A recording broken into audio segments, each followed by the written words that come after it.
വിമാനാപകടത്തിൽ മരിച്ച രഞ്ജിതയെ അധിക്ഷേപിച്ച ഡെപ്യൂട്ടി തഹസിൽദാർ പവിത്രൻ അറസ്റ്റിൽ. നേരത്തെ ഇയാളെ സസ്പെൻഡ് ചെയ്തിരുന്നു. അവധിയെടുത്ത് വിദേശത്ത് പോയതിന് കിട്ടിയെന്നായിരുന്നു ഫേസ്ബുക്കിൽ കമന്റ്. KV ബൈജു വിവരങ്ങളുമായി. ബൈജു, ഒരു തരത്തിലും ഇങ്ങനെയൊരു സമയത്ത് നടത്താൻ പാടില്ലാത്തൊരു പരാമർശമാണ് ഇയാൾ നടത്തിയത്. നേരത്തെ സസ്പെൻഷൻ വന്നിരുന്നു. ഇതിനു മുൻപും ഇയാൾ സമാനമായ രീതിയിൽ ജാതി അധിക്ഷേപമൊക്കെ നടത്തിയതിന്റെ വിവരങ്ങളൊക്കെ സോഷ്യൽ മീഡിയയിൽ കാണുന്നുമുണ്ട്. ഇപ്പോൾ അറസ്റ്റിലേക്കാണ് കാര്യങ്ങൾ എത്തിയിരിക്കുന്നത്. എന്താണ് വിവരങ്ങൾ? ഇപ്പോൾ ഈ ഡെപ്യൂട്ടി തഹസിൽദാർ പവിത്രന്റെ അറസ്റ്റ് രേഖപ്പെടുത്തി കോടതിയിലേക്ക് കൊണ്ടുപോയിരിക്കുന്നു.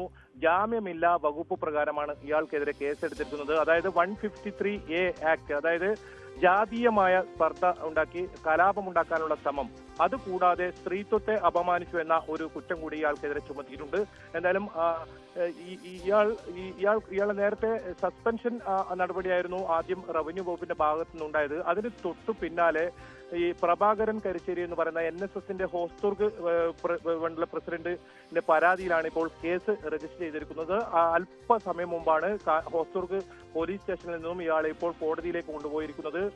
എന്തായാലും നടപടിക്രമങ്ങളെല്ലാം പൂർത്തിയാക്കിയതിനു ശേഷമാണ് ഇയാളെ കോടതിയിൽ കൊണ്ടുപോയത്. ഈ പോസ്റ്റ് വലിയ വിവാദമാവുകയും പിന്നീട് ഇയാൾ ഇത് ഡിലീറ്റ് ചെയ്യുന്ന സാഹചര്യമാണ് ഉണ്ടായത്. തനിക്ക് തെറ്റുപറ്റി എന്നായിരുന്നു അതിനുശേഷം ഇയാൾ ഇത്തരത്തിലൊരു പോസ്റ്റ് ഇട്ടിട്ടുള്ളത്. പക്ഷേ അതിനു മുമ്പ് തന്നെ ഇത് വളരെ ഗൗരവമായി തന്നെ ഇത് മന്ത്രി ഉൾപ്പെടെ നേരിട്ട് ഇടപെടുന്ന സാഹചര്യമാണ് ഉണ്ടായത്. ഈ വാർത്ത ന്യൂസ് 18 ആണ് ആദ്യം പുറത്തു കൊണ്ടുവരുന്നത്. കാരണം നമുക്കറിയാം, രാജ്യം മുഴുവൻ വിറങ്ങലിച്ച് നിൽക്കുന്ന ഒരു സമയം, പ്രത്യേകിച്ച് മലയാളിയായ ഒരു നേഴ്സ് അവരുടെ ജീവിതം കരുപ്പിടിപ്പിക്കാൻ യാത്രയിൽ ദാരുണമായി കൊല്ലപ്പെടുന്ന ഒരു സംഭവം, എല്ലാവരും അനുശോചനവുമായി രംഗത്ത് വരുന്ന സമയത്താണ് ഒരു സർക്കാർ ഉദ്യോഗസ്ഥൻ തന്നെ ഇത്തരത്തിലൊരു നടപടിയുമായി മുന്നോട്ട് വരുന്നത്. അത് വലിയ പ്രതിഷേധത്തിനാണ് ഇടയാക്കിയത്.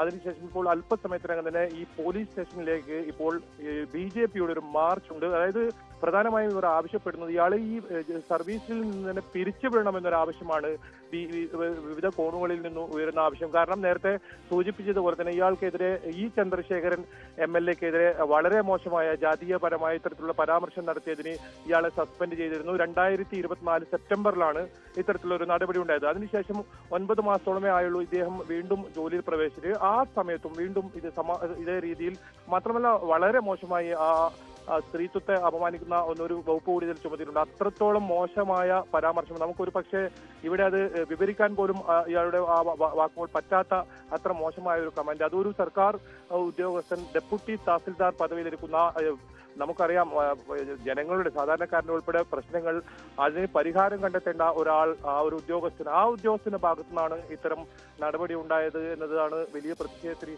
ഇടയാക്കിയത്. എന്തായാലും ഒരു ആൾ പോലും ഈ ഒരു സംഭവത്തിൽ ഇത്തരത്തിലുള്ള ഒരു പ്രതികരണമോ അല്ലെങ്കിൽ അങ്ങനെ ഒരു പ്രതികരണമോ നടത്താൻ ഒരിക്കലും തയ്യാറാവാത്ത ഒരു കാര്യമാണ്. അത്തരത്തിലൊരു പ്രവൃത്തിയാണ് ഇയാൾ ചെയ്തത്. അതുകൊണ്ട് തന്നെ വളരെ പെട്ടെന്ന് തന്നെ ഇയാളെ പോലീസ് കസ്റ്റഡിയിൽ എടുക്കുകയായിരുന്നു. രാവിലെ തന്നെ ഇയാളെ വെള്ളരിക്കുണ്ട് താലൂക്ക് ഓഫീസിൽ നിന്നാണ് കസ്റ്റഡിയിൽ എടുത്തത്.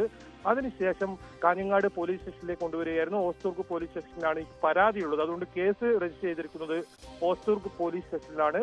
ഇപ്പോൾ ഇവിടെ നടപടിക്രമങ്ങളെല്ലാം പൂർത്തിയായി ഇദ്ദേഹത്തെ കോടതിയിൽ കൊണ്ടുപോയിട്ടുണ്ട്. ജാമ്യമില്ലാ വകുപ്പ് പ്രകാരമാണ് കേസ് എടുത്തിരിക്കുന്നത്. അതുകൊണ്ട് തന്നെ തുടർ നടപടികൾ ഇനി എന്തായിരിക്കും എന്നുള്ളത് അല്പസമയത്തിനകം തന്നെ നമുക്ക് അറിയാൻ സാധിക്കും. ശരി, KV ബൈജു ആണ് വിവരങ്ങൾ നൽകിയത്.